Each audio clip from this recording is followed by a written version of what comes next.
Amen. Well, I don't know about you, but I am excited to get back to studying the life of King David.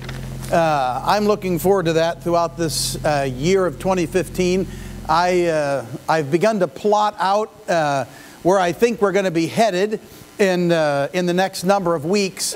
One of the things that I have decided we're going to do, because I think it will be important for us to do it, is as we're in a chapter, we're going to divert off onto the Psalms that to the psalm that relate, or psalms that relate to that particular experience in King David's life. And so this actually is going to be a study through the book of 1st and 2nd Samuel, but it's going to take us far away from 1st and 2nd Samuel into the book of Psalms and into the individual psalms that relate to it. Some of them, right in the heading, it says about when David was in the cave or when David was being pursued. And so David very clearly instructs us as to when those events are.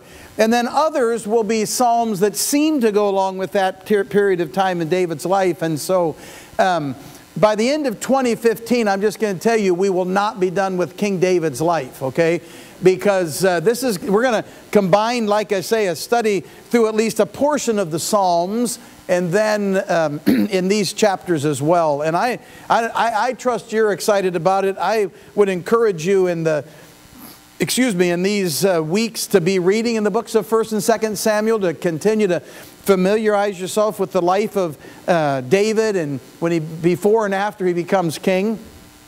And I would encourage you to, if nothing else, read the 72 or 73 Psalms that are directly related to King David, and I think there are 16 that are specifically noted about times in his life. So anyway, I'm excited about it. I'm glad to be back in here, and we'll divert onto other things, I'm sure, through the year, but that's kind of where we're headed for 2015. I want you to turn to 1 Samuel 18, because when we finished before Christmas, we were talking about the subject of how to select a friend. And we talked about the friendship of Jonathan and David. And we talked about a number of things about how a friendship should be steadfast, and how a friendship should be secure, and how a friendship should be strengthening. And we talked about how Jonathan and David exemplified that. We talked about that Jonathan was probably 20, maybe 25 years older than King David. I think sometimes we think of David and Jonathan as peers, but they certainly were not, because Jonathan had been a successful warrior before David ever appears into the story. And so there was a significant amount of time that was in between David and Jonathan, and yet that friendship of Jonathan and David lasted till Jonathan's death on Mount Gilboa, on the mountains of Gilead, or the mountains of Gilead, at the end of 1 Samuel. But there's an opposite story flowing, and we looked a little bit at it, but I thought that we should wrap it all up into one word, and that's what we're going to look at today. Because the opposite side of the friendship of Jonathan is the jealousy of King Saul. Is the fact that even though there was this relationship with Jonathan and David, there was a rivalry between Saul and David, not between David and Saul in the sense that it was David's problem, it was King Saul's problem. So I want us to spend time this morning and think about this matter of jealousy. You know, I tried to differentiate for myself, and I don't think I have yet come up with a very good idea about it, what the difference between jealousy and envy is. And if there's any significant difference, and I don't think there is, I think they pretty well are, they're at least complementary kinds of attitudes. But envy may be more that feeling that you have something and I want it, and so I live with this desire to want what you have. Where jealousy is a little bit more, I think, that you have something and I wish I had it, or you have it, and it doesn't seem to... I'm just jealous that you have it. Not so much that I necessarily want it, but I'm jealous that you have it. But like I say, I don't know that there's a huge difference between the two. But for sure, King Saul was a man who demonstrated this whole matter of a jealousy of David. And what I want to do before we ever get to these 4 principles that I have listed here, I need for us to just think about jealousy. An old writer by the name of F.B. Meyer, if you're into reading any kind of commentaries, F.B. Meyer was an old commentator, died in 1929. So this fellow was around a long time. He was a contemporary of D.L. Moody and Spurgeon and some of those guys. But so this is from very many years ago, and I like how he began a chapter on 1 Samuel 18. Listen to what he says. Among the most terrible of human sins is jealousy, the parent of the darkest and blackest crimes that have disgraced the annals of our race, and of all the delineations of it which are frescoed on the walls of history. I love the way old writers wrote. I could only wish I could be such a wordsmith as these men were. Of all the delineations of it which are frescoed on the walls of history, none is more absolutely true to life and terrible in its graphic coloring than this portraiture of the first king of Israel. Now let me put it in 21st century wording. There isn't any better example of jealousy than Saul against King David. There you go. I like that little phrase though, frescoed on the walls. Doesn't that just paint a picture? Fresco? Anyway, for those of you that understand frescoes, but anyhow, but he is so true. There may not be a more debilitating, a more devastating sin than of jealousy. Because if you're jealous of someone, it will create within you the attitudes that we're going to see in King Saul. I liked again, F.B. Meyer went on to say this later on in the chapter. He said, jealousy, listen, jealousy has no scruples and will not hesitate to violate the most revered sanctities. Her foot is ruthless. It will trample upon the relationship of the home, the bonds of friendship and kinship, and the reverence that attaches itself to the worship of God. Jealousy. It is a destructive force. Jealousy has, what he's saying is, jealousy has destroyed friendships. Jealousy has destroyed families. Jealousy has destroyed churches. I would dare say, I always can talk about us as Baptists, even though we're not the only ones to suffer such things. But we as Baptists have been really bad at jealousy. A church looks over at a church across the town or across the street or across the way and says, oh, I wish we were like them. Families will get into a point where one or the other in a family says, oh, I wish we were like the Joneses. My apologies to anybody whose last name is Jones, of course. Our missionaries being one of them. But, or it destroys friendships. That jealousy where you're a friend and then all of a sudden somebody else comes into the mix, and rather than just joining all together, there's a sense of jealousy. Oh, you're spending more time with them than with me. You're talking to them more than with me. And I do agree when he said jealousy has no scruples. It just simply means that jealousy will cause us to do things that we would never have done if we had really thought about it and if we had been in our right mind. I tried to, for myself, I tried to put down why I think are what are some of the causes of jealousy. Let me just list you a few. I put down here for myself, jealousy is from unmet expectations or unrealistic expectations. We're jealous because in life we have unrealistic entitlements. That is, we think that we are unrestrained, entitlements. What that means is we think we deserve what other people have.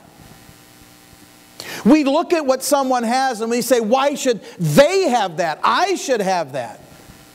Unrestrained entitlements, unreasonable insecurities. We're going to find out that insecurity is a major factor in jealousy. In fact, that's what we're going to find in one of the major areas of King Saul. He was insecure. He knew that his throne was gone, and he wondered what the future would be like, and that led him in his jealousy against King David. Unsubstantiated rumors. Unsubstantiated rumors. We can be jealous because we hear something about someone and we never check it out. Whether it's something they have or whether it's something they don't have. They are unsubstantiated rumors, and frankly, that's again something we will see in the life of King Saul. And I put myself an unbearable fear. An unbearable fear. I mean, what we do is we get jealous because we're afraid we may never get what they have. And King Saul was afraid because he knew that his son Jonathan would never sit on the throne. And he was afraid for what that might have, what it may have come to. Jealousy, someone put it like this, it's the fear of being replaced. Jealousy, the fear of being replaced. Let's face it, in most of our lives, in most of our jobs, in most of our situations, we realize that we are not irreplaceable. Someone said once that if you think you're irreplaceable, do this. Take your hand, put it in a bucket of water and stir it up. And then pull your hand out and see what happens.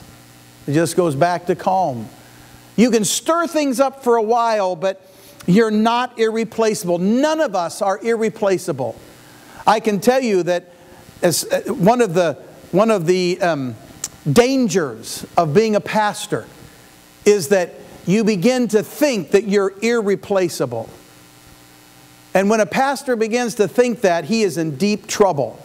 I try to always remind myself that I am not irreplaceable. You know what?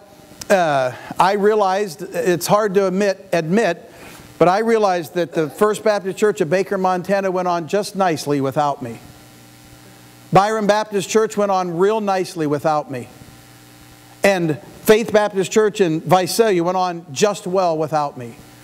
And if I dropped dead today, or if for some reason we left this church, which I'm not planning on it, but if we did, I know that First Baptist Church of Los Gatos will go on just well without me. I am not irreplaceable. And you are not irreplaceable. And when we think that we are, when we come to that place of thinking, well, no one else can do what I do. No one else can do it better. I'm telling you, jealousy will be the result. We will hold on to things that we don't need to hold on to. Jealousy, I again noted for myself some of these things, from insecurity, from a sense of inferiority. Jealousy stems from feeling inferior. We'll see that again in King Saul. An injustice was done to us, or an injury. When we've been hurt, when someone has said something about us, and again we'll see this in King Saul, this sense of inner hurt can lead us to jealousy. When we look at what other people have, I noted for myself 11 things that could lead us to jealousy. When we look at other people's possessions or wealth, when someone comes into church and they have the latest styles and you look down and you're still dressed in the 2013 clothing. You know what I'm saying? I mean, all of a sudden you go, wow, they got the latest and greatest, right? I mean, when you see somebody on their iPhone 6 and you still have an iPhone 5, you know, I mean, really? Or your Android device, whichever case may be. You know, you get my point. We become jealous because we see what other people have in their possessions or in their positions. Somebody at work says, I should have gotten that raise. I should have gotten that promotion. Somebody at a church setting says, I should have been made the Sunday school teacher. I should have been made the deacon. There can be a jealousy that comes about. People in leadership.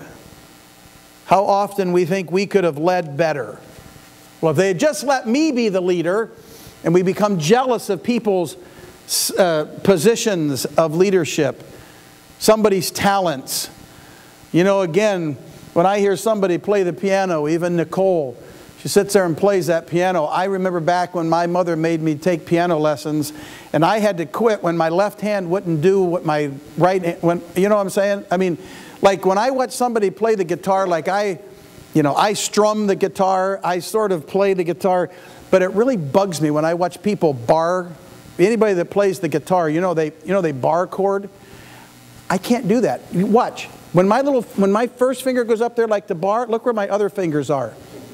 I can't make them do that. See, if these go up, that one goes out. If that one goes up, I've never figured out how they do that. I've tried. I just can't make it work. I watch some people and I go, how do they do that? You know, and so I try not to get jealous over it, but some people have talents and you wish you could do that. The reality is a lot of people who have great talents, they have them because they spend a lot of time working, and we just don't want to put in the hard work. But we can become, again, jealous of somebody's success. That's exactly what we're going to see in King Saul. He didn't like the fact that David was more successful. Somebody's knowledge, somebody's personality. You become jealous because you think, everybody likes to be around that person and nobody wants to be around me. And you become jealous. Jealous of relationships, jealous of people's maturity, jealous of people's appearance. Again, jealous of some people's advantages. Frankly, I see that at times when I've traveled. If you've ever traveled outside the United States, especially into poorer countries, there's a real tendency to the people in the poorer countries to become jealous of us as Americans because of all that we have. I've had some people say to me things about, all the advantages and the privileges we have. And you know what? I tell them, you're right. I'd rather live in America than where you're living. I'd rather have my standard of living than what you have. I'll grant you that. But that's nothing to become jealous of, because if God has put you in this place, then you need to be content there. Paul said, for whatever state I am, therewith to be content. And I try to remind people that you dare not become jealous of the American. How many people have moved to America thinking they're going to find their dream come true, only to find that dreams don't always come true in America? Lives are broken. Families are broken. Things aren't quite what they thought they would be. So I want you to come with me to 1 Samuel chapter 18, and let's just spend a little bit of time looking at these matters relating to jealousy and between King Saul and young David. In chapter 18, we're going to just jump in and out of these places. So look down at verse 5. So David went out wherever Saul sent him, and he prospered. And Saul set him over the men of war, and it was pleasing in the sight of all the people, and also in the sight of Saul's servants. Saul became jealous because David had become more successful than he was. Or at least that's what they said. Because they said, Saul has slain his thousands and David his 10,000s. Saul became jealous of King David because of his success. Saul, again, he didn't like that very well at all. He didn't like the fact that people saw King David, or young David as it were. I keep calling him King David, but you'll forgive me if I call him King David when it's really just David. He hasn't become king yet. But Saul became jealous of David because of his successes. King Saul was not mature enough to rejoice in the victories of David. You are immature if you cannot rejoice in the good things that come to someone else that don't come to you. It's a sign of immaturity if we cannot rejoice with those who rejoice and weep with those who weep. Again, it's a jealousy in your heart. Someone said, right, they called it the green eye of jealousy.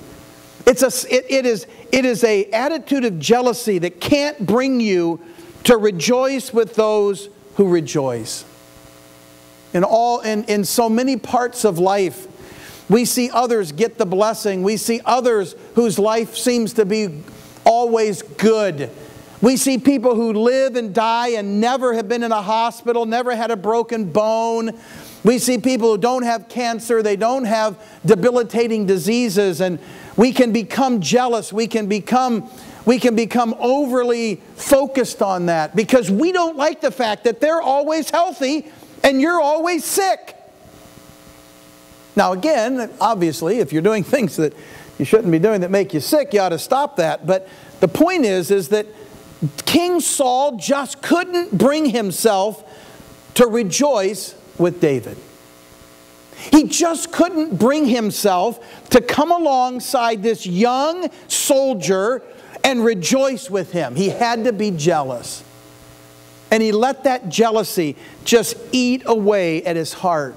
We'll see in a minute where jealousy will take you, because it's going to take you exactly where it took King Saul.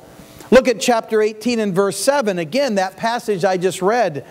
And the women sang as they played and said, Saul has slain his thousands and David his 10,000s. The second thing is jealousy comes because others are more praised than we are. King Saul just couldn't take it.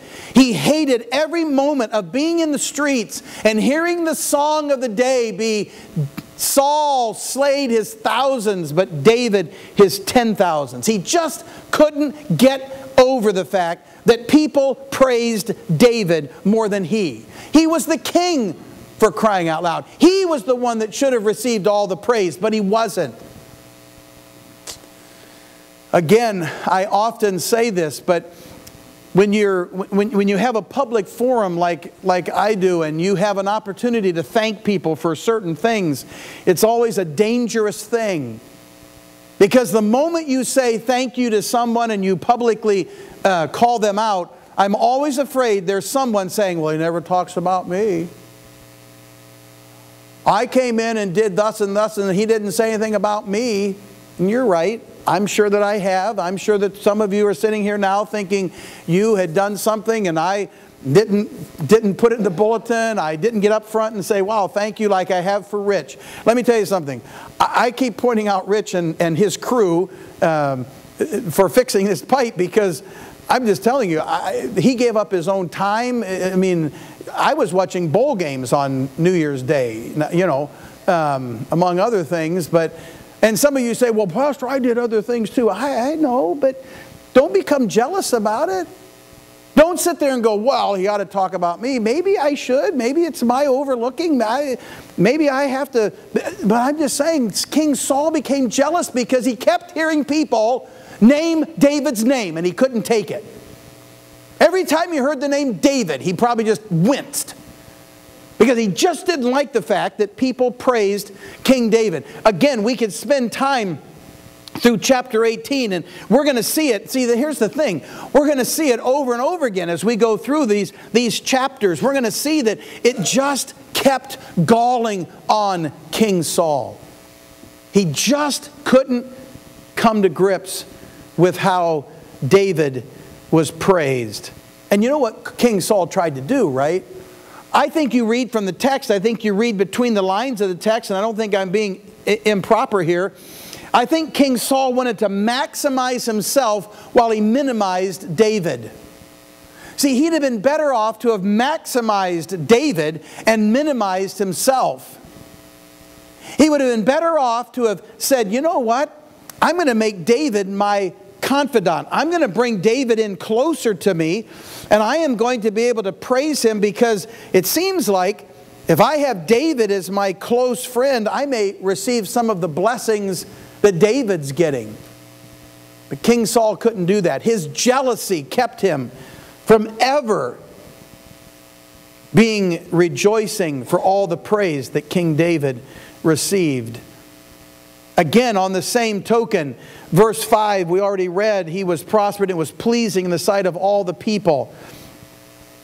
Over at verse 16, all Israel and Judah loved David and went out and came in before him. And over at verse 30, then the commanders of the Philistines went out to the battle, and it happened as often as they went out that David behaved himself more wisely than all the servants of Saul. So his name was highly esteemed.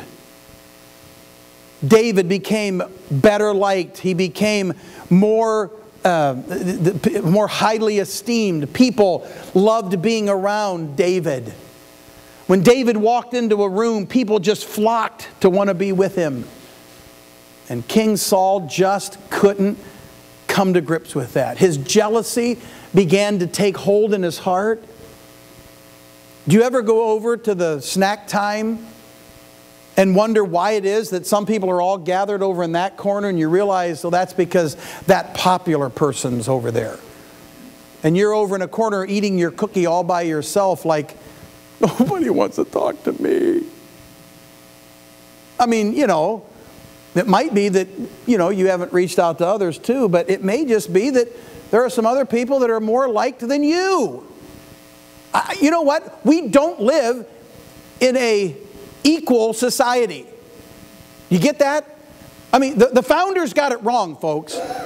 All men are not created equal, okay? Some people are tall, some people are short. Some people are wide, some people are thin. Some people are smart, some people aren't. Have you joined the newest craze that's out there now for the apps? Don't show by a show of hands, but I wonder if any of you are playing Trivia Crack. I mean, this is the new game. I mean, we were introduced to it, so, you know, like all of our family now. I mean, well, if you came into our living room at times, you would see us all on our phone. And it's not because we're texting, we're playing against each other, this dumb game. And here's what we wind up doing if you're sitting with somebody. Like, you read the question and say, does anybody know the answer? You're like, okay, that's part of the game, okay? And then the funniest part is, you give the right answer, they go, oh good, I'm playing the game against you. And you're like, I mean, are you kidding me? Because if you miss, then I get to play or whatever. I mean, but it is kind of crazy because you read these questions, you think, I guess somebody knows the answer. And you just, listen, there are some people that are smarter, some people that are, I hate to say this, there are some people that are better looking than you. They just are. They're just naturally better looking. There are some people that just are going to progress. I mean, and here, there are going to be people who will be more well-liked. There will be people who others will gravitate to more than to you. And you can become jealous about it, or you can say, you know what, Lord, you have made me this way, and unless it's things that I can change, don't misunderstand me, you know, we do not have the right to just say, well, I'm just like this. You know, there may be reasons nobody wants to talk to you either, and maybe those are things you need to change, but my point is that especially in things that we have no ability to change, there's no reason to become jealous about it. And King Saul was. It just slayed him. It just ticked him off to think that people liked David more than him. And lastly, if you look at it in verses 4 and 30, again, jealousy comes when others are more blessed than we are. See, I think if you bottom line this whole situation between King Saul and David, I think it is bound up in the fact that God was prospering David. In verse 4, he saw his own son give up those elements that related to his royalty. We saw that in what Jonathan sacrificed for his friendship with David. But you go over to verse 14, David was prospering in all of his ways, for the Lord was with him.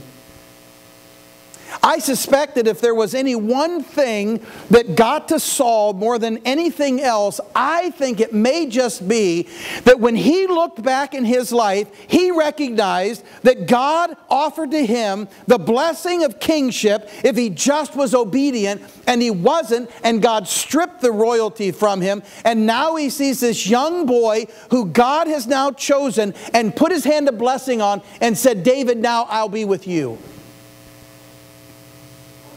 King Saul just couldn't stand the fact that David now would be blessed far beyond Saul. You know, sometimes the reason that we progress or don't progress is, again, our own choice. Sometimes we don't work hard enough. Sometimes we just don't put in all the necessary training that we need. I mean, again, obviously I love sports, and there are times that I watch you know, I watch a game, whether it's basketball or football or baseball or whatever, and I'm just amazed at how well they can throw and pitch and do whatever. Or maybe when I'm watching, you know, Food Network, and we love to watch Food Network, you know, when we watch these people who want to beat Bobby Flay, and, you know, they come in there and and I sit there and I think, how do they do that in 20 minutes? I mean, how do they even have enough comment? But they're just smart. They just can do that. I watch some of those things and then I recognize, well, the reason they can do that is because they have put hours into that. But then there are other times that I step back and I look at a person's life and I say, Lord, the only reason that they can do that is because your hand of blessing is on them. You know what, again, folks, as a pastor, there are times in my life as a pastor that I have had to work hard at not looking at someone else and somebody else's church or the success somebody else have and not go, wow, why did they get that? I mean, let me rephrase it. Why did they get that? Of all people. But I know that it's just God's blessing. And we can either become jealous of God's blessing, or we can say, Lord, thank you for your hand of blessing on that person and on that person. Jealousy is just an awful thing. Jealousy will grip us in the inner man, and it will turn us into what it turned Saul into, a murderous person. I mean, let's face it, we know that what we're going to find in the chapters that will come ahead, over and over, King Saul is going to try to kill young David, right? He's going to throw his spear at him. In fact, his jealousy will drive his rage to the point where King Saul would even have been willing to have killed his own son because of his rage. I mean, it's one thing to turn your rage against someone else, but your own son? We're going to see that King Saul's jealousy was unrestrained. He didn't seem, not that he didn't seem to, he did not know how to put it in place. His pride was hurt. His pride was hurt. Again, he thought he should have been the center of the attention. He should have been the one praised. He should have been put up on a pedestal. He should have been the one that everyone praised the most, but he wasn't. His pride was hurt. He lived with paranoia. He lived with paranoia like what's around the corner. He knew that his throne was done. And he knew that at some point God would have to kill him. Take him out of the way. And that jealousy led him to a paranoia. He thought things about young David that just weren't true. That's why I used that phrase earlier, about rumors, the unsubstantiated rumors. I mean, that's why David would say, who told you this? I mean, those times in the cave, David will say to Saul, who told you that? But King Saul was willing to believe anything. And his murderous rage would be turned on any and everyone who would stand in his way. Jealousy led him to that. I want you to turn with me to the book, Gospel of Matthew, if you would, because I want to remind you of something that I know that you know, but let's just be reminded of something. Let me tell you something. Jealousy and its complement, envy, will lead us to do and say things that we could not even imagine that we would do in a sane moment. Look at Matthew chapter 5, verse 21. He said, you have heard that the ancients were told, you shall not commit murder. Whoever commits murder shall be liable to the court. But I say unto you that everyone who is angry with his brother shall be guilty before the court. And whoever says to his brother, you good for nothing, shall be guilty before the Supreme Court. And whoever says, you fool, will be guilty enough to go into the fiery hell. See, the reality is, being angry with our brother without a cause, before letting our anger, our wrath seethe within us, we've committed murder anyway. How many virtual murders have been committed in people's hearts because of jealousy? Oh no, they didn't take a knife out and stab the person to death. They didn't take a gun out and shoot him to death. No, they didn't, like King Saul, take a spear and try to spear them to death, but in their heart they could wish them dead. They see that person coming, and their jealousy and their rage, which has come out of their jealousy, is just simply being restrained under the surface. No, they haven't gone that final step at all. That inner bitterness and jealousy just rage within. Is there anyone here this morning? Are any of you dealing with a sense of rage and jealousy so bad and so deep inside that if you had the opportunity, you would commit murder? I mean, it's easy. We sit and we go, no, Pastor, come on. I've been told from what I've read over the years that most murders are committed out of an act of rage anyway, out of passion, a spur-of-the-moment thing. Someone says something, does something. They pull a gun, they take a knife, and when they're done, they go, oh, what? You can't take it back. King Saul was one who his murderous intentions became real. I mean, he actually sought to kill them. David and Jonathan and others. I want you to come to me to the book of Proverbs, if you would. A couple of verses as we wind this up. Proverbs in chapter 14. Now I realize that this particular verse relates to the word envy, but I think it's I still think it can be used here. Proverbs chapter 14 and verse 30. The tranquil heart is life to the body, but envy or passion is rottenness to the bones. It's rottenness to the bones. It will eat away at us. It's like the termites eating away underneath the surface. And if we're not careful, if we don't take note of it, a building will collapse under the weight of itself with all the wood that's been eaten away by a termite. Jealousy, envy, that kind of inner passion that says, I want what you have, or I wish I had what you had, or why did you get that and I didn't? Those kinds of feelings, folks, I'm telling you, Solomon got it right. It's just a rottenness to the bones. Look at chapter 27. Chapter 27.